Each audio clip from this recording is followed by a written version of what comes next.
নমস্কার, আমি সুরঞ্জন মুখার্জি। শীত এসে গেল। এই সময় কিন্তু কমন কোল্ড হয়, যেটা আমরা সাধারণত সর্দি, হাঁচি, কাশি হিসেবে বলি। কিন্তু এই কমন কোল্ডের অনেকটাই কিন্তু ফ্লু ভাইরাস বা ইনফ্লুয়েঞ্জা ভাইরাস দিয়ে হয়।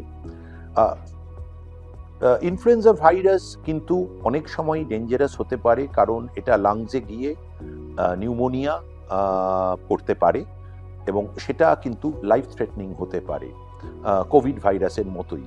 সুতরাং ফ্লুয়ের থেকে বাঁচতে যারা বয়স্ক বা যাদের underlying heart, lung, kidney disease বা ডায়াবেটিস আছে, তারা যেন প্রত্যেক বছর ফ্লু ভ্যাকসিনটা নেন।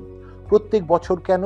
কারণ ফ্লু ভাইরাস প্রত্যেক বছর নিজেকে চেঞ্জ করে এবং যে ভ্যাকসিনটা তৈরি হয় সেটা ওই পরিবর্তিত ফ্লু ভাইরাসের এগেনস্টে। সো এই বছরের ভ্যাকসিন কিন্তু পরের বছরের ফ্লু ভাইরাসের এগেনস্টে কাজ করবে না। সেই জন্য নিয়মিত ভ্যাকসিন নেবেন, নিজেকে সুস্থ রাখবেন। ধন্যবাদ।